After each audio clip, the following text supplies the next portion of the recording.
All right, let's dive in today. We're going to unpack this World Bank annual report, the one for 2024. Sounds good. It covers July 1st, 2023 to June 30th, 2024. I know.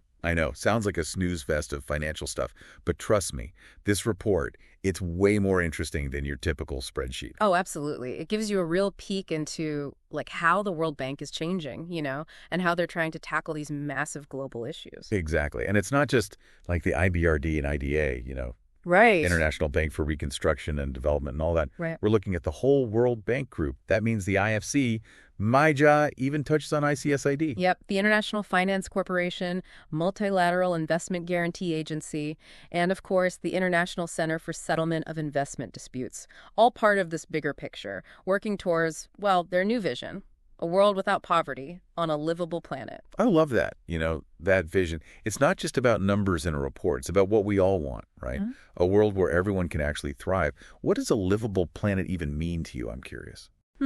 That's a good question. We'll come back to that. But first, tell me, how are they measuring progress toward this huge goal? They've got this thing called the scorecard. It tracks their progress across all their institutions, which is new, by the way, and they're being totally transparent about it, putting it all out there for everyone to see. Cool. So where can our listeners actually find this scorecard? It'll be online at https://scorecard.worldbankgroup.org, but it won't be live until after those IMF World Bank Group annual meetings. Gotcha. So bookmark that link, folks. We'll put it in the show notes, too. Okay, so with a vision this big, I'm guessing there's some serious cash behind it. Oh, yeah, their total commitment for this fiscal year, $117.5 billion. Billion, with a B. Yep. Spread out over loans, grants, investments, guarantees, the whole nine yards. Wow. It's not just about throwing money at the problem, though, right? What are some ways they're actually using it? Well, a big focus is on people, human-centric goals. For example, they want to bring electricity to 300 million people in sub-Saharan Africa by 2030. That's incredible. Yeah. Think of the difference that makes, better healthcare, education, even job opportunities. It's pretty amazing. What other human-centric goals are they going for? Access to good, affordable healthcare for 1.5 billion people by 2030. And making social protection services stronger, reaching 500 million people by 2030 with that. That's huge. And half of those getting those services are women, right? That's fantastic, that commitment to gender equality. Totally. And this report, it doesn't just talk about the big goals, it also shows some really inspiring stories from specific countries, makes it all real, Love a good success story. It reminds us these global goals, they can actually be achieved. Tell me one that stood out to you. Rwanda. Their electrification journey is amazing. Back in 2009, only 6% of their population had electricity. Now, 2024, it's over 75%. That's a huge jump. How'd they do that? Well, the Rwandan government, they made it a priority. And the World Bank, they helped a lot, gave them $475 million in these development policy operation loans. But they also worked closely with Rwanda, to make sure things were sustainable, financially sound, real partnership. Yeah, that's a perfect example of how development isn't just about the money. It's about working together, having that shared vision. What was the real impact of this partnership, though? Well, almost every health center, administrative building, they've got electricity now, and 84% of schools are on the grid. Shows what you can do with real commitment and working together. And I bet they're not stopping there. Probably aiming even higher, huh? Yeah. Okay, so Rwanda, that's success on a national level. Any inspiring stories, but smaller scale, maybe even community level? Definitely. And this one ties into that goal of electrifying sub-Saharan Africa. They've helped launch a new solar park in Bangui, Very good. the capital of the Central African Republic. Gotcha. Tell me about this solar park. What makes it so special? Well, it's 25 megawatts, this park, with battery storage and everything. It gives power to 250,000 people. Might not sound like a ton, but it's almost doubled the country's entire electricity generation capacity. Wow, that's a game changer for sure. And what was it replacing? I'm guessing not the cleanest energy source before? Yeah, it was dirty diesel fuel. So win-win, right? Saves money, cuts CO2 emissions, cleaner energy for a growing population. Love it. Progress we can all get behind. So we've seen how the World Bank is working on the ground, big and small, making a difference. But it seems like they're also changing their role overall. Yeah, exactly. It's not just about giving money anymore. They're becoming more of a knowledge hub, a place for expertise for these developing countries. Makes sense. Knowledge is power, right? Yeah. So how are they sharing all this knowledge? They've got this thing called the Knowledge Compact for Action. It focuses on sharing knowledge, but through lots of ways, like updated reports, research, partnerships, even better learning for professionals in those developing countries. Oh, and new systems and tech, too. So that means our listeners, you guys can actually use this huge knowledge base Wow. for your own projects or just to learn. It's a pretty incredible resource. Have you seen any examples of this knowledge sharing in action? One that caught my eye was the Philippines' first Digital Transformation Development Policy loan. Okay, that sounds intriguing. What's the story there? Well, it's all about helping the Philippines go digital, fully embracing the digital age. The loan helps digitize government services, expand financial inclusion, and it helps the digital services sector grow. Sounds like they're setting the stage for a more modern, inclusive Philippines. Absolutely. And I think it's something a lot of people relate to these days. We're all in this digital world, and this loan is helping a whole nation catch up, making sure their citizens aren't left behind. It's global effort, but with real local impact. Now, development, it can sometimes seem like this big, abstract idea. How is the World Bank making it more, well, tangible, relatable? By getting creative with their financial tools. It's not just loans and grants anymore. They're thinking outside the box to have the biggest impact and bring in new partners. Love that. Out with the old, in with the new. Tell me more about these new financial tools. One example is the World Bank Group Guarantee Platform. They want to give out $20 billion in guarantees every year by 2030. Okay, for those of us who aren't finance whizzes, how do guarantees work? It's about reducing risk for private investors, makes them more likely to invest in developing countries, places they might normally hesitate about. Imagine you're an investor looking at a project in a developing country. There's always some risk. A guarantee from the World Bank, it's like a safety net, making the investment more appealing. So it's about getting private money to do good. Exactly. Using private funds to tackle those global challenges, it's powerful stuff. Any other examples of these innovative tools at work? The Livable Planet Fund, this one's for middle-income countries specifically, and it gets contributions from all sorts of partners, not just governments. So a way to pool resources together, to tackle those problems that don't fit neatly into one country's borders. What kind of projects were we talking about here? Things like fighting climate change, protecting the oceans, preparing for pandemics, even protecting cultural heritage sites, things that benefit all of us no matter where we live. Yeah, it's realizing we're all in this together. We've covered a lot of ground in this first part. Can you give our listeners a quick recap? Sure. The World Bank, they're transforming, embracing this new vision, a world free of poverty on a livable planet. And they're backing it up with serious commitments, strategic investments. It's not just about funding projects anymore. They're becoming a knowledge hub, sharing their expertise, supporting countries on their own development paths. And doing it all in new ways. Right. Using these new financial tools, getting private capital involved, making the biggest impact possible. But it's not just about big numbers and plans. We've seen how their work makes real progress on the ground. From electrifying Rwanda to bringing solar power to the Central African Republic. Right. It's about making a real difference in people's lives. And that's just the beginning. In the next part, we're going even deeper. We'll look at how they're putting this vision into action through those 5 thematic areas: people, prosperity, planet, infrastructure, and digital. So stay tuned. We'll be back after a short break. Welcome back to our deep dive into the World Bank Annual Report 2024. I'm ready to keep digging. We've talked about their new vision, some of their big goals. Now I want to get into the specifics. How are they turning those ambitions into actual action? That's where these thematic focus areas come in. They've reorganized all their work into 5 knowledge, what they call vice presidency units: people, prosperity, planet, infrastructure, and digital. It really does sound like a blueprint for a better world, doesn't it? Yeah, it's about tackling those big interconnected challenges, but in this holistic way. So let's start with people. This area, it's all about investing in human capital: education, health, social protection, all the things that, help people and communities thrive. Sounds like they're really putting people at the heart of development here. That's the idea. One thing that really jumped out at me in this report, it was their commitment to tackling learning poverty. Learning poverty. I'm not familiar with that term. What does that even mean? It's when kids are going to school, but they're not actually learning the basic skills they need to succeed. They might be able to read words on a page, but they don't understand what they mean or can't apply it to real life, It's a huge global crisis, affects millions of kids. So it's not just about getting kids into classrooms. It's about making sure they're actually learning reaching their full potential. Right, exactly. And it impacts them for their whole lives, future earnings, health, their well-being overall. Makes sense. This would be a big focus for the World Bank. How are they trying to fix this, though? They're working on, like, all fronts.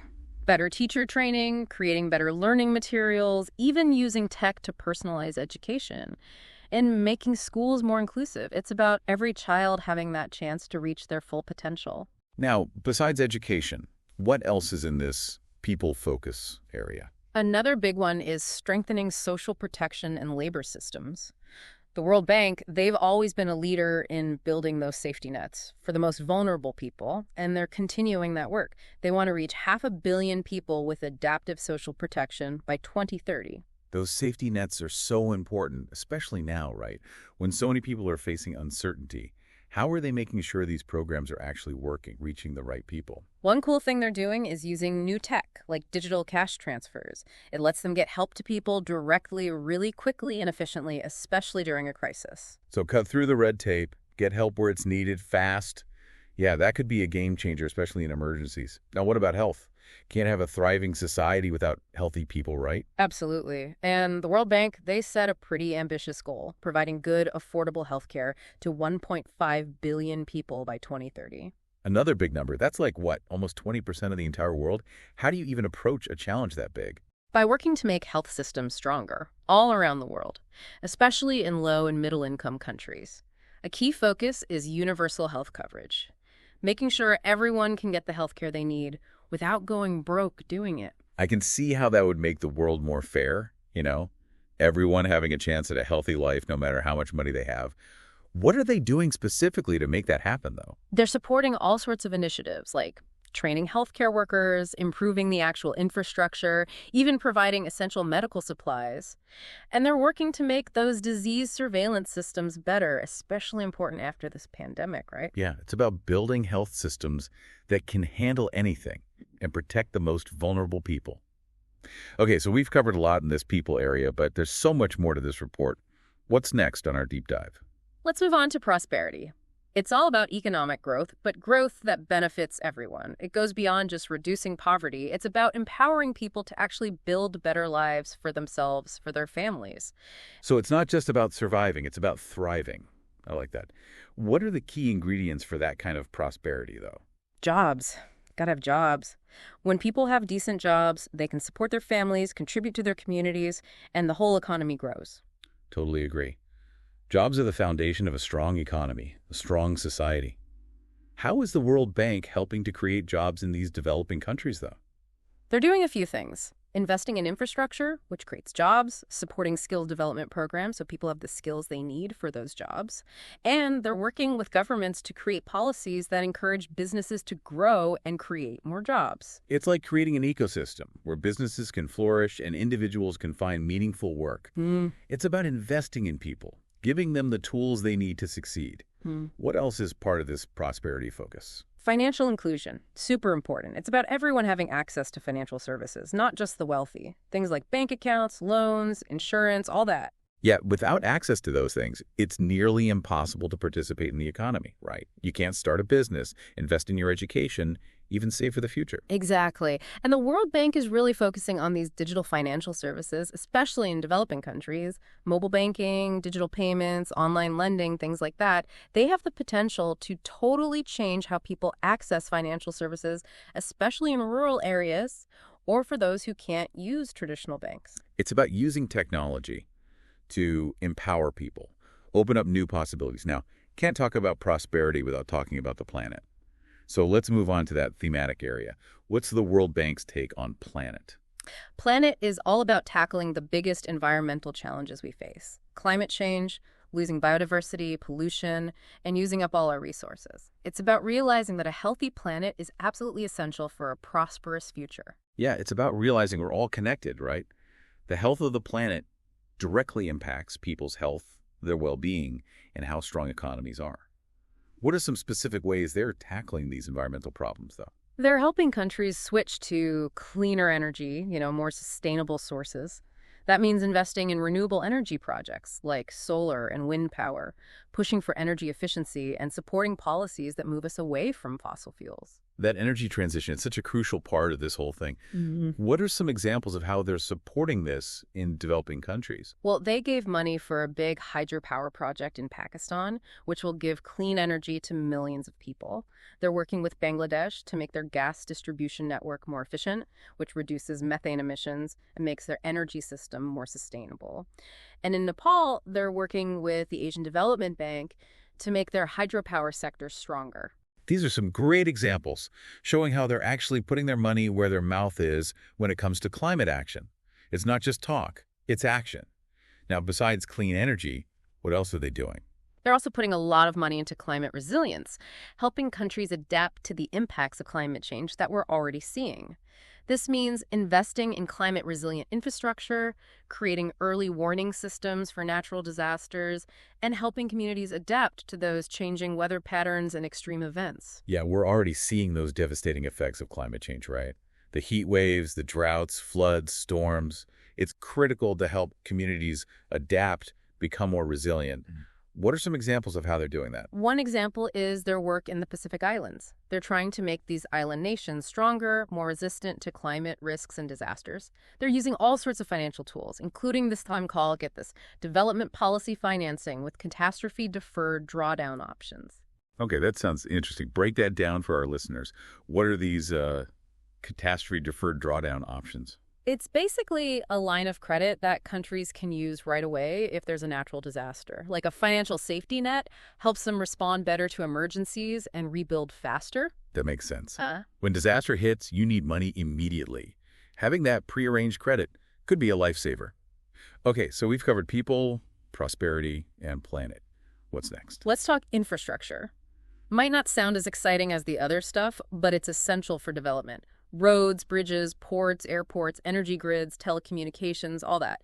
It connects people to opportunities, makes trade and commerce possible, and lets people access basic services like healthcare and education. Yeah, it's the foundation for everything else, isn't it? You can't have a strong economy or a healthy society without reliable, sustainable infrastructure. Yeah. How is the World Bank approaching this, though?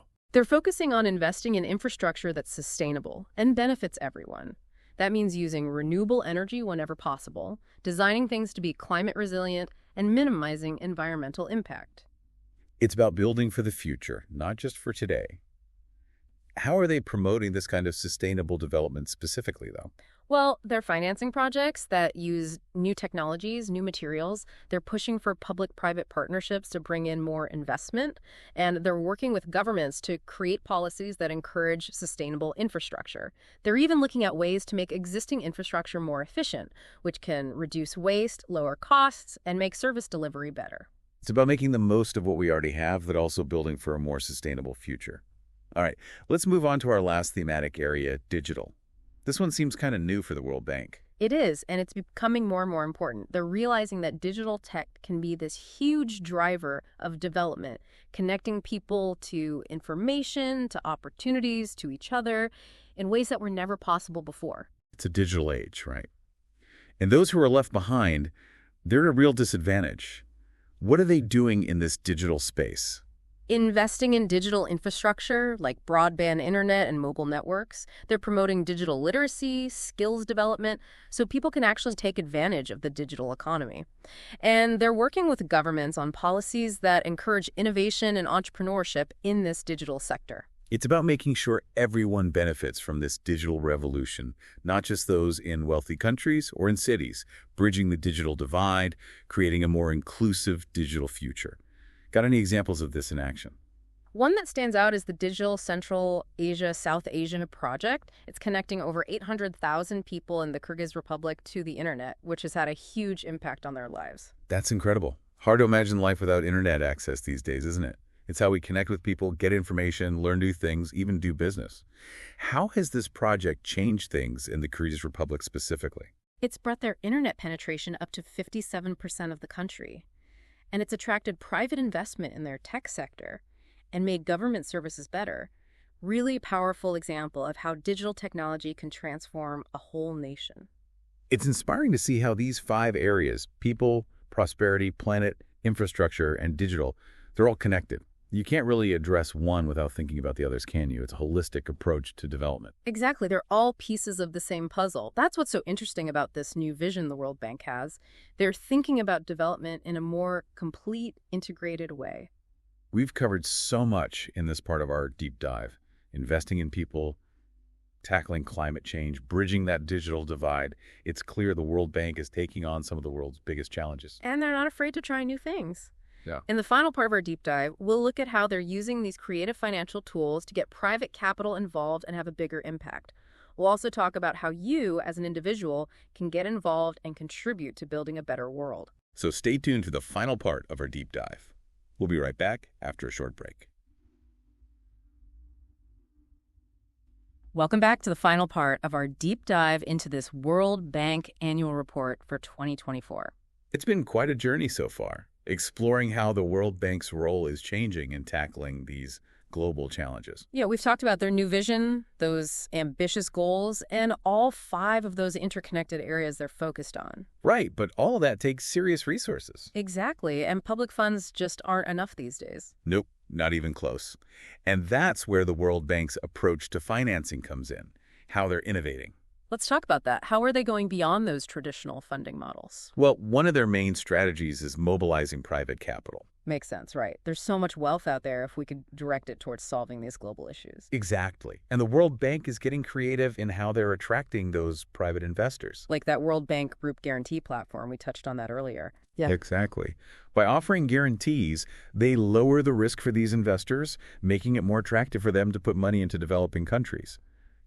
Support projects that might normally be considered too risky. It's like a stamp of approval from the World Bank, right? Saying, hey, this project has been checked out. It's got potential to make a real difference. Yeah, exactly. And it's working. Look at Rwanda. They used project funding as like credit enhancement to get private investment for these small and medium-sized enterprises. Help those businesses get capital, which they need for creating jobs, growing the economy. Win-win, right. Investors get a good return, and the developing countries get the resources to grow and prosper. Right, and it goes beyond just the financial side, too. When you get private investors involved in these development projects, they often bring their own expertise, their own innovation to the table. It's not just about the money. It's about bringing all those different viewpoints and skills together to solve these complicated problems. Absolutely. Now, besides guarantees, the World Bank is also using these other new financial tools, like the Livable Planet Fund. That one was really interesting to me. It seems like a truly collaborative way to address these huge global challenges that, well, they go beyond borders. It is. This fund focuses on middle-income countries, and it gets contributions from all sorts of places, not just governments. We're talking philanthropies, foundations, all sorts of partners. It's like this big pool of resources Yeah. dedicated to solving those problems that affect all of us, no matter where we live on the planet. Exactly. Like fighting climate change, protecting the oceans, getting ready for pandemics, even projects that protect cultural heritage sites. These are global issues. They need global solutions. It's about realizing we're all connected, working together for a better future for everyone. Yeah, and it's about ensuring that developing countries have the resources they need to be part of those solutions. Now, we've talked a lot about the World Bank's role in all of this, but I bet our listeners are thinking, what about me? What can I do to actually make a difference? That's a great question. The World Bank might work on this global scale, but their work really does impact individuals and communities. We can all play a part in supporting those efforts. Okay, I'm all ears. What can our listeners actually do to get involved? First things first, stay informed.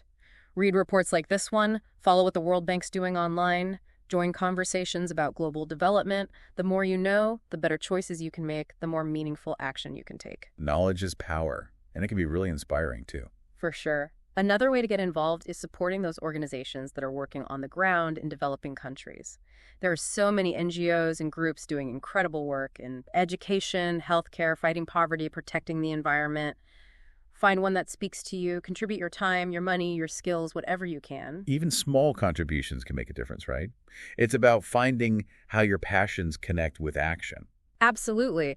And don't underestimate advocacy. Contact your elected officials. Tell them you want them to support policies that promote sustainable development and global cooperation. Make your voice heard. Yeah, it's about using our collective power to push for a more just and equitable world. Exactly. Finally, remember, our choices matter. Make sustainable choices in your own life. Support businesses that do things ethically and sustainably. Be a mindful consumer. Every little bit adds up. It's about living your values, creating that ripple effect of positive change. The World Bank's vision, a world free of poverty on a livable planet, it's a vision we can all believe in. And by working together, in ways big and small, we can actually make it happen. This deep dive has been eye-opening for me. We've learned so much about how the World Bank's changing their goals and their commitment to making a real difference for people all around the world. It's been really inspiring to see how they're embracing new ideas, partnering with all sorts of people, and using resources creatively to tackle those big challenges. Thanks for joining us on this journey. We hope you've learned something valuable and feel empowered to play your part in building a better future for everyone. Remember, even small actions can have a huge impact. Let's all do our part to create a world where everyone has the chance to thrive.